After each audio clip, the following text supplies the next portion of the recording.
And so they sent him to a neurosurgeon. And the neurosurgeon said that after doing all these tests and x-rays, that he had a degenerative disc and that he must have surgery to remove it. Well, Mark didn't think surgery was what he wanted to have, and he didn't believe he had to have it. So he ended up going to a series of doctors. Some said, well, you don't have to have it, we could give you pain pills.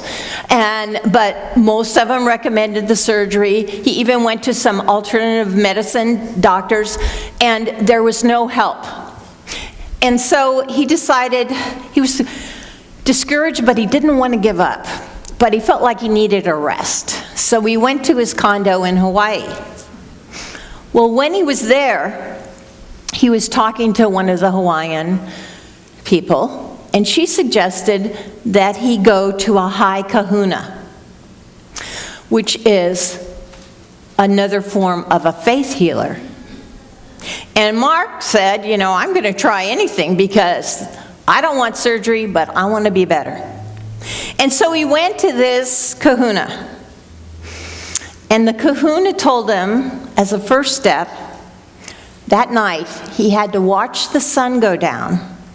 And as it went down, he had to release with the dying light every negative thought and deed and word he had in his mind. Kind of like the forgiveness thing. And so he did that. And then the next day, he met with the kahuna again, and he gave him a deep massage. And then he told Mark about Kundalini Yoga, where he said it involves taking very deep breaths.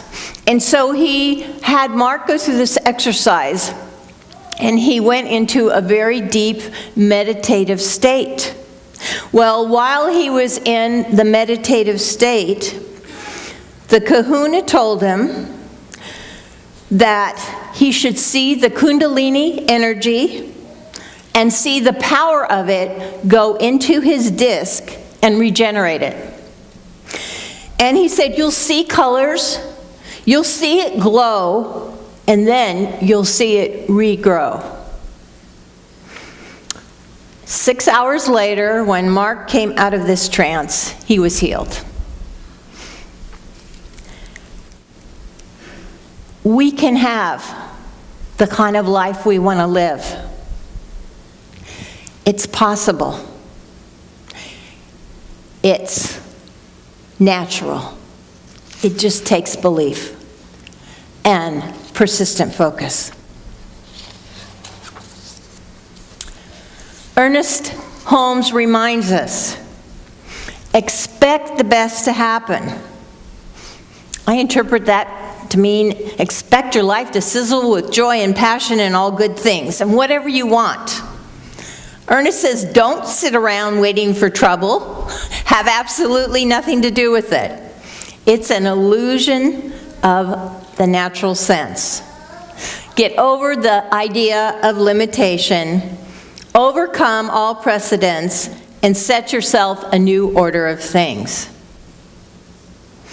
So, if you want to do it, step out of that rut. And the rut always starts in our minds. In Dare to Win, it's an interesting book. It's a fun one to read. They talk about some people that they call takers. And they say takers are people who try to get love from others but don't give it to them. And they try to grab love by hogging conversations or kind of pushing themselves on people. And of course, it doesn't work. And they don't think as clearly as they could because they're in this state of wanting something but not knowing how to get it. Well, I think most people aren't takers, but I think we've all gone through periods in our life where we felt kind of lonesome. I know I have. And without that feeling of love, And it doesn't have to be romantic love. It can be love, the caring in many kinds of relationships, the awareness of God love. But without that feeling of love, life seems to have no sizzle. So what's a good way if we're in one of those kind of spaces of feeling like there's not enough love in our life to get it without being a taker? Their definition of one, because of course we all receive our good willingly. But of course it's to give love.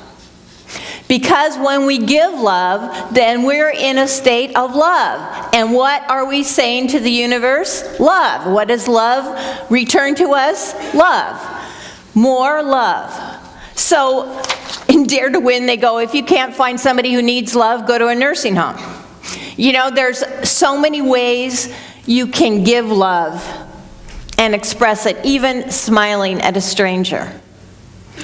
But as you give love, then you're in that loving consciousness, in that state of love.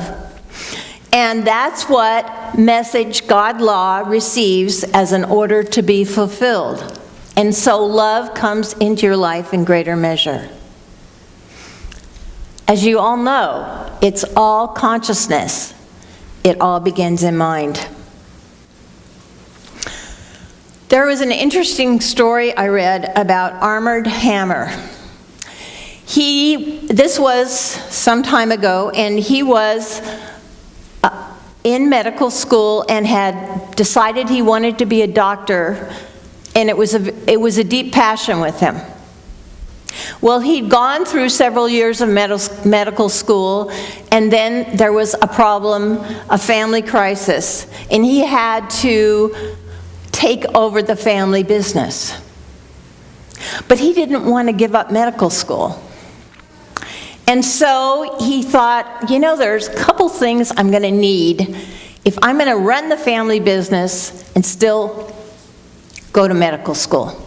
One, I'm going to need more money. And it was during the time of Prohibition. And so he looked around at what was going on, and he realized that to make gin, they needed tincture of ginger.